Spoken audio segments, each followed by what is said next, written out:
Well, it's mid-afternoon on our church campus. No, it's not Sunday, but it's about the time this video will drop on Sunday. It's about 4 o'clock. You may see some people around here, but there aren't many. And on Sunday, there definitely won't be any here. But the church isn't here. It's good for us to remember that. The church is where the people are. If you're new to our church, this slot of our service is called Equip You. It's kind of our leadership training slot that happens every Sunday night. Tonight, we're going to focus our time together on what our church is and isn't doing right now during the COVID-19 restrictions. Pastor Shaw will discuss what we're still missing as a church and why this wouldn't be sustainable to do forever, things we're looking forward to getting back to. But I'm going to discuss what we are still doing and some of the reasoning for that. We've said before that part of what we can do and be as a church right now is just connect with one another. We can call and send a text. That's not what this time is about. But I want to talk with you about what we've been delivering to your homes. Specifically the services that we've done. You've noticed that our services that we're presenting are not just preaching. It's not just a recording of a message, though we need that, and we have included those. We have some other things too, and there's a reason for that. One, we have announcements.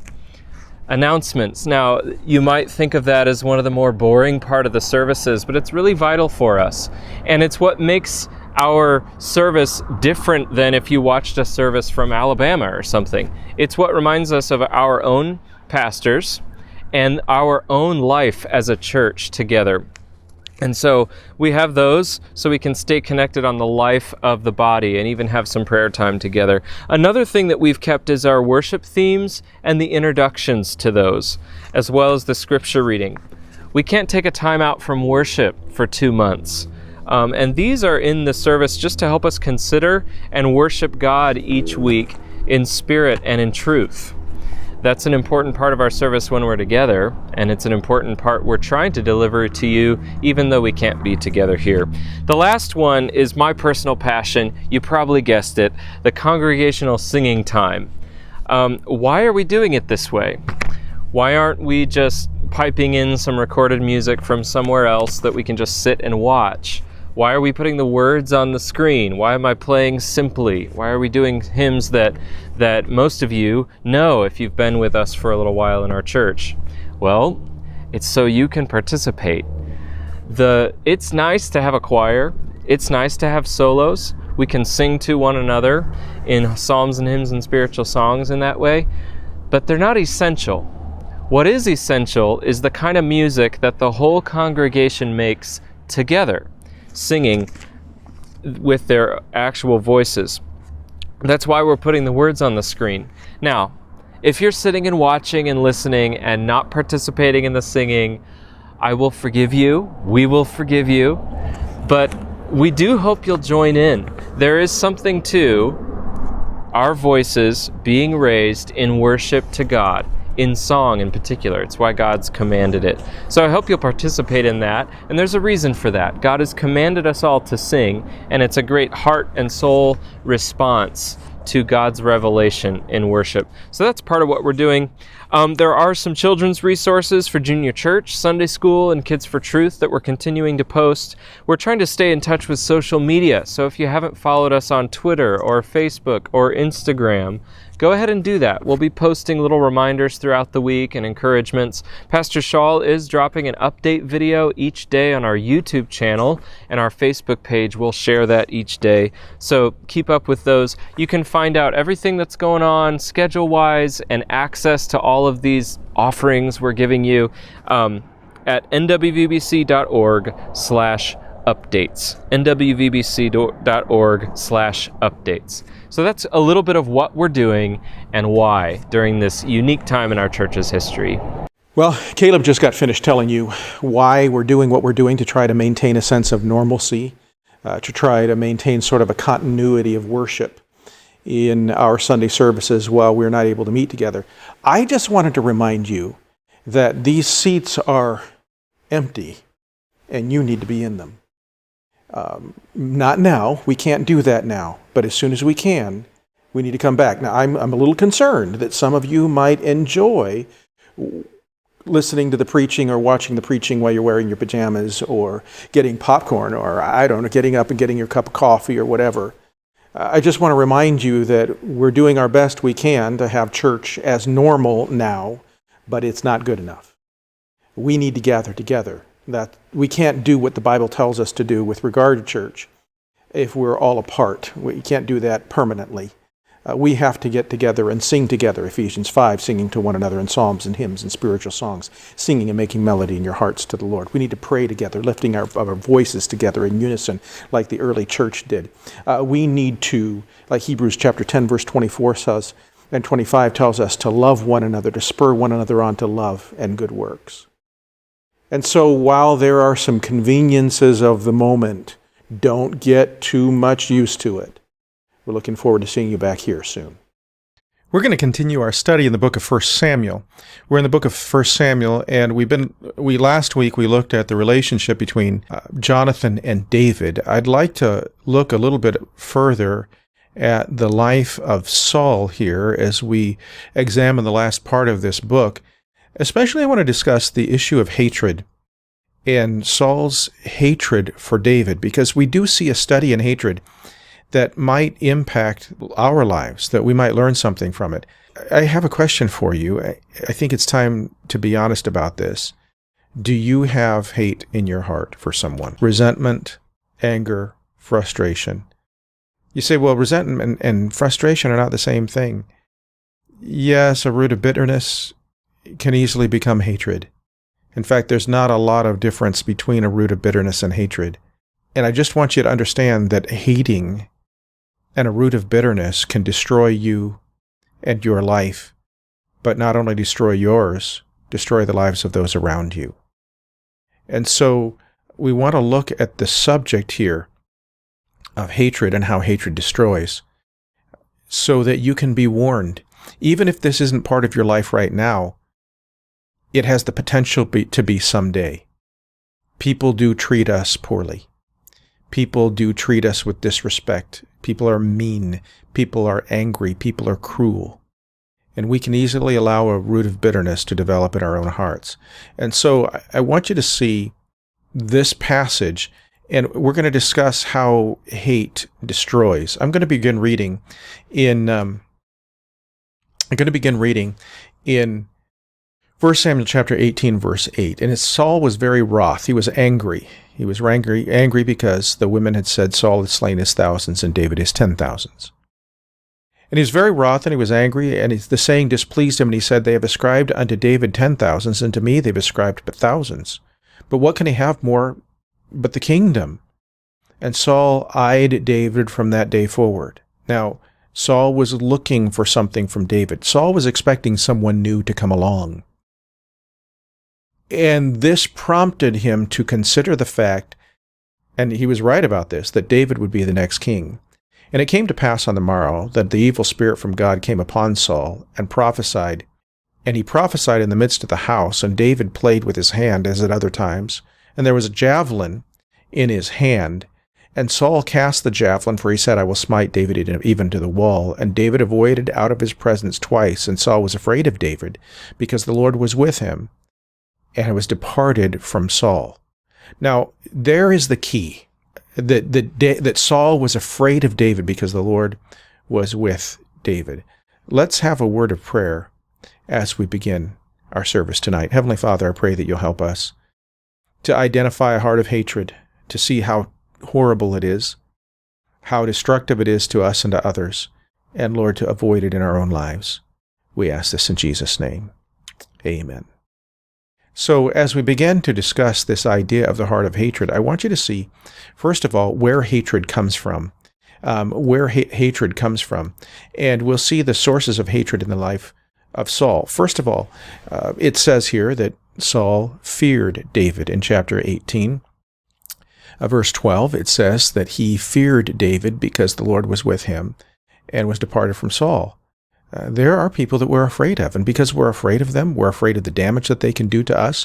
We're afraid of the threats that they might pose for us or our family.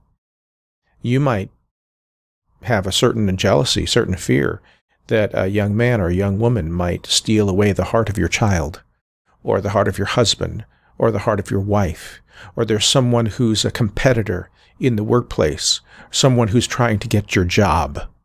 It's the same type of fear. It's the same type of jealousy that Saul was experiencing here as he's dealing with David, and it becomes a source of hatred. But that hatred is rooted not so much in the intrinsic evil character or evil qualities of the person who is the object of your hatred. It's based upon your own insecurity, and it's based upon your own fears. So it's a real question for you to ask. Is fear the source of my hatred? But it's not just fear. There's jealousy that goes along with it.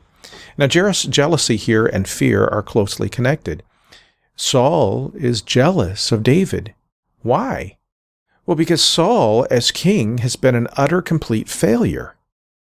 Now, he's had victories, he's had good things happen, but overall, we would say that Saul, as a king, is a failure. Now, why is he a failure? He's a failure because he disobeyed God.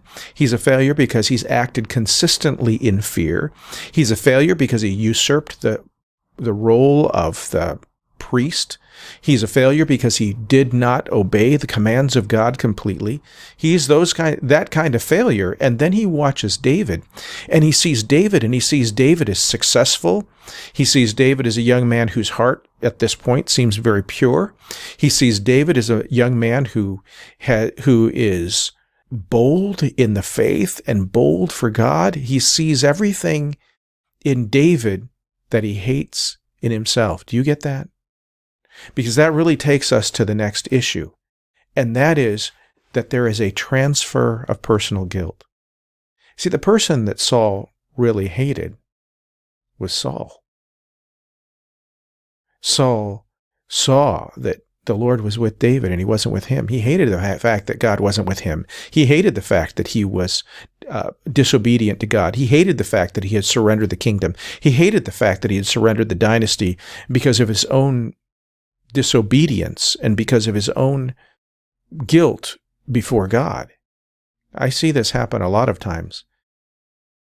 You see in the life of a person who is an addict. And if you have grown up in a home with an addict or with a person who is a drunkard, an alcoholic, or addicted to some other type of drug, it is often that you'll see this person whose life is falling down around them because of their own choices and because of their own addictions, and they'll begin to blame someone else. Sometimes it's all about the boss. It's all about the boss's fault. I can't keep a job. It's the boss's fault. It's all the bosses. It's all the people that are in management.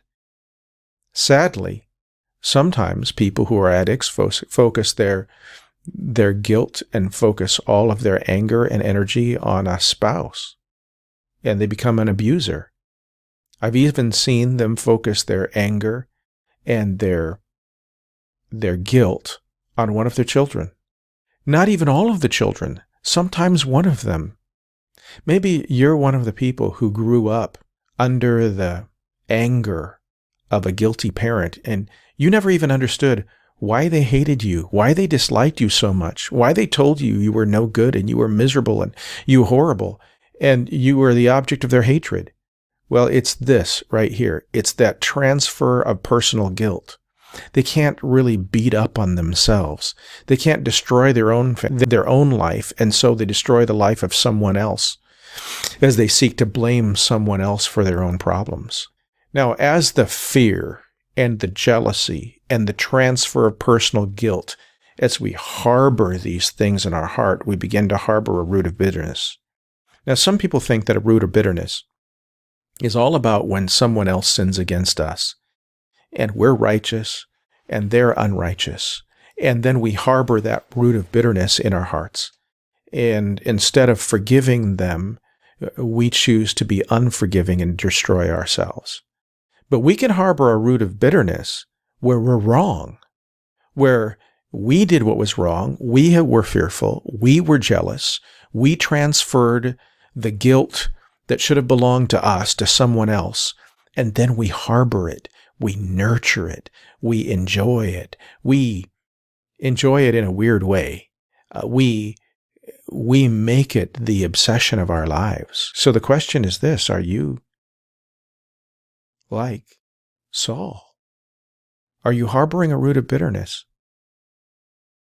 Have you reaped in your life consequences for your sin? And it's made you angry. And it's made you jealous. And it's made you fearful. And now you're taking it out on your children, your spouse, your boss, someone else in your life, even the preacher. That happens sometimes. And it's this source of hatred and this source of anger. That's where it was with Saul. We see it in Saul's life. So then where does it go from there? Well, let's take a look. So we harbor the root of bitterness. And then what happens? Hatred begins to manifest itself in our lives. You know, you can hate and sort of keep it a secret. You have these secret evil desires. We see here in the life of Saul, secret evil desires. Saul tries to kill David, and he starts to scheme and connive. So he starts making secret plans in order to kill David. If you take a look at verse 17 of chapter 18, he says this, "And Saul said to David, Behold, my elder daughter Merab, her will I give thee to wife. Only be thou valiant for me, and fight the Lord's battles. For Saul said," this is in his heart, "Let not mine hand be upon him, but let the hand of the Philistines be upon him." So Saul comes up with this secret evil plan. He's going to marry off his daughter to David. But then he's going to pit David against the Philistines in a situation where David will be in battle against the Philistines, and it'll be the Philistines that finish off David. This will be eventually a similar type of thing that David does with Uriah the Hittite later on in his own life. Well, it doesn't work out for Saul to marry off his oldest daughter here to David. She's committed to someone else, so he works it out so that he can marry his daughter Michal, who actually loves David. And so he tries to marry her off with him, and Saul knew, verse 28 of chapter 18, knew that the Lord was with David and that Michal, his daughter, loved him, and Saul was yet the more afraid of David. And Saul became David's enemy continually. And so Saul decides he's going to marry off Michal to David, and in order to do this, we see earlier in the chapter, in verse 20, it says, "And Michal, Saul's daughter, loved David, and they told Saul the thing pleased him. And Saul said, I will give him her, that she may be a snare to him, and that the hand of the Philistines be against him." Still working out this plan. So the Philistines will be against him. Wherefore Saul said to David, "Thou shalt this day be my son-in-law in one of the twain." And Saul commanded his servants, saying, "Commune with David secretly, and say, Behold, the king hath delight in thee, and all his servants love thee. Now therefore be the king's son-in-law." And Saul's servant spake those words in the ears of David. He's working the angles, trying to whisper secrets behind. Saul wants you to be his son-in-law, so you should marry Michal. And then he says, of course, what I want you to do is I want you to go kill some Philistines. I want you to kill 100 Philistines and come and bring the evidence of it. You can see the evidence in the text. In the text, he says, "Go kill the Philistines and bring the evidence of the Philistines, that you've killed the Philistines, to me, and I'll give my daughter Michal to be your wife." Well, his plan was that he was going to go out and take on 100 Philistines, and he's going to die trying to be his son-in-law. Wow, this is going to work great. It's this secret conniving. It's secret evil desires where you start the political processes to do things behind the scenes, thinking nobody's going to see your hatred and nobody's going to know what happens. But this hatred continues over time as your processes and your plans are frustrated. And Saul knew that the Lord was with David, and David behaved himself wisely. We see this at the last part, verse 29 of chapter 18. And David behaved himself wisely, more wisely than all the servants of Saul, so that his name was much more set by. He became more wise and more effective. And so the manifestation starts out secret, but it isn't working. So it gets greater, and it becomes, and eventually everybody can see it. Even if you think people don't know it, they can see it. It says in chapter 19, verse 1, "And Saul spake to Jonathan and to his all servants that they should kill David." So it goes from being a secret hatred to a public hatred. And not only a public hatred, but this manifestation of this public hatred seeks to involve others in the process of getting its own way. You see what's happening there? It's not enough for us to have an enemy and to hate the enemy. We want all of our friends, all of the people who are faithful to us, to be on our side. We start demanding that others act. We start demanding that others take sides. And so it becomes open. It becomes its own obsession where it's all about us versus them. Everybody takes our side. In fact, we start to gauge people's love for us based upon their actions and their attitudes toward this person who is our enemy and who might not even be guilty at all, the manifestation of hatred. Let's continue on. Eventually, we see the unintended consequences of hatred. First of all, as far as the unintended consequences of hatred is the hater, that's you, becomes degraded in the eyes of all. Now, imagine this.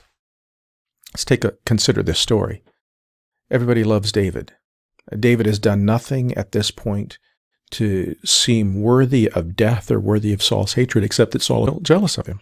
And so Saul not only tries to kill David on several different occasions, he's not only working behind the scenes, but now he's trying to include other people in the process. And it becomes evident to Saul's children, to Saul's daughter, to Saul's son, to all of Saul's servants, that Saul is acting petty, paranoid, and jealous. And it's degrading to the king. In fact, there might be people that are following the king, but doing so unwillingly. Those who are righteous in heart are in a real dilemma. The only ones that don't seem to have a problem with this are those who are going to use the king's jealousy and anger and hatred to advance their own careers. We'll see Doeg the Edomite as we come to the slaughter of the priests of Nob later on in the story of Saul. We're not going to deal with this tonight, but we will see that slaughter, and we'll see how Doeg seeks to use this to advance his own career. When you seek to include people on your side, either you'll convince them to their own hurt, or you'll damage yourself. And so it degrades you in the eyes of others, but not just in the eyes of others. Take a look here. It damages relationships with loved ones. Saul had a daughter and a son, in particular in this story, in which his hatred for David began to drive a wedge. Chapter 20 is all about David's love for Jonathan and Jonathan's love for David. Jonathan was everything that a son should be. Jonathan is the son that Saul should have been proud of. But Saul's hatred for David, supposedly out of love for his son, we saw already that Saul said to Jonathan later on, "Don't you know that he's going to take the kingdom from you and he's going to be king instead of you?" But instead of Saul loving Jonathan for who Jonathan was and letting God have his own way in the life of Jonathan, Saul sought to pit Jonathan against David. And in fact, Saul commanded Jonathan to kill David. Saul weds his daughter, Michal, to David. Then we find an incident here in chapter 19 in which Michal finds out that Saul is going to send his men to David's house and her house and have him killed. So she tells David that he needs to flee, and she actually helps to let David down through a window, letting him down so he escapes. She puts for lack of a better term, a mannequin, an image in the bed, and put goat's hair on the image so it looks like David. And so Saul says, "Bring the bed to me." When they go to bring the bed, I couldn't tell in the text really whether they discovered it wasn't David in the bed till it came to Saul, or whether they knew ahead of time. He alienated his daughter, so that her daughter is having to choose her husband over her father. Do you see how this works? When you begin to hate and develop a heart of bitterness toward others, you then start to pit your family against other people. You try to engage them in your own hate, and it damages your relationship with your own family. You destroy your life and often the lives of people around you. We have this with Jonathan, and we have this with Michael and David's life. In the end, it destroys the ones that we love most. Michael's marriage will not end up being what it should be with David. I don't know if this is the whole reason for that, but I'm certain that the fact that Michael was Saul's daughter played into this role, and her heart was duplicitous. In the end, it might be that Saul's hatred for David eventually cost the life of Jonathan. That David could really not be king unless Jonathan died. And it was a noble thing for Jonathan to die with his father in battle. We'll see that in a later message. And it's a noble thing for Jonathan to die so that David might be king. Jonathan didn't make that choice that way, but that's what worked out. And I'm sure that Jonathan, if it came down to deciding whether to try to be king or to damage the kingship of David by living, or to see God's will and David succeed by dying, Jonathan would have chose the latter. So here we are. Hatred, its root, how it develops, and then the unintended consequences, not only destroying the hater, but the people that they loved most around them. That's the unintended consequences. So what are we supposed to do about that? Well, there is a remedy for hatred. And it's the book of Ephesians in the New Testament that helps us to see that. Let's take a look at Ephesians chapter 4. Ephesians chapter 4. I'm going to be reading in verse 26 of chapter 4. Now, this passage will apply to hatred and anger and bitterness, whether it's the result of your own sin or the result of sins of others. It still tells us to do some things that are very important. It says, "Be ye angry, and sin not." First of all, make sure that there's no sin, either coming as a result of your anger, or I would say even as the source of your anger. In other words, when I feel the anger welling up within my own heart, my first response ought to be to examine my heart for my own sin. I've had that happen at times in my life, where I started to get angry at someone, started to get angry at a particular situation, and I had to stop myself and just pray. And in the middle of my prayer, say, "Okay, Lord, show me what's going on here," and realize that this wasn't about them. This was about me. This was about my frustration.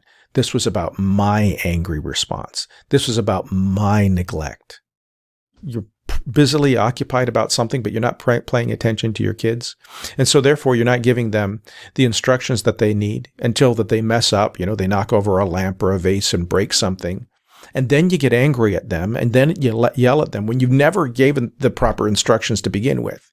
Part of the reason that they were in the situation they were in was because they were not being properly supervised by you, by me. So I'm to blame for what happened, and I'm getting angry at them for what happened. You see how that happens? It's about selfishness. You can do this with your husband. You can do this with your wife. You can do this with your children. You can do this with people around. So you first examine your own heart. Be ye angry, but sin not. So now maybe you're angry for a righteous reason. Don't sin. There might be an initial angry response, and sometimes that initial angry response is not evil in itself. There is a self-preservation angry response that God has built into us. If a mother sees her child in danger, the mama bear response kicks in, and it's anger. It's snarling, it's anger, and it's a righteous anger. But we have to make sure that when we respond like that, we respond righteously and not sinfully. It says, "Be ye angry, but sin not. Let not the sun go down upon your wrath." So we don't let the sun go down upon our wrath. So the first step basically is this. I'm going to confess the wrath, the anger that I have as sin. I'm going to confess it to God, if it's only known to God. But if I have manifested in the words that I've spoken or the way I behave to others, then I need to make sure that I go deal with them. Not let the sun go down in my wrath. Confess it as sin. The second aspect of this remedy for hatred is to forgive offenses. Maybe it's somebody that's sinned against me. So I go and I confess it, I confront, they ask for forgiveness. And I forgive them. I say, okay, I'm no longer going to remember it. You say, what if they don't admit that it's sin? It's not going to do you any good to harbor the hatred. At that point, you transfer their guilt to the Lord. You give it to Him. You forgive them in your own heart, in your own mind, and now their business is with God and no longer with you. Now, they might have to come to you to get it right with God, but that's now between them and God. It's not your responsibility to make them get everything right. So you forgive offenses. The next step is to accept God's path. We have hatred in our life because we're mourning what we thought would be our path in life. And now someone else has stepped in, and because of whatever they said or whatever they did or the choice that they make, the path in your life is now going to be different. This is what happened with Saul. The path in his life was different. It's no longer going to be king. It's no longer going to be a dynasty. All that is gone. Now, Saul had already sinned, and he was already under the consequences of sin. Saul's best choice at that moment would have been to be the best king he could be in the remaining time that he had, and trust the fact that God would work in bringing about the next king. You know, maybe it's someone sinned against you, and the marriage that you thought was coming is not going to happen. Or the income that you thought you were going to have, or the health that you thought you were going to have, or whatever that trajectory of life was supposed to be that is now lost. You're mourning it and you're angry over it. Trust the fact that God providentially cares for you, and He's providentially in control of your life, and accept that path and follow Him. Put away anger. If we can be more helpful to you, please let us do so. We'd love to pray with you, do a Bible study in correspondence or in person. You can call us at the church office at 623-581-3115, or you can email us at info@nwvbc.org.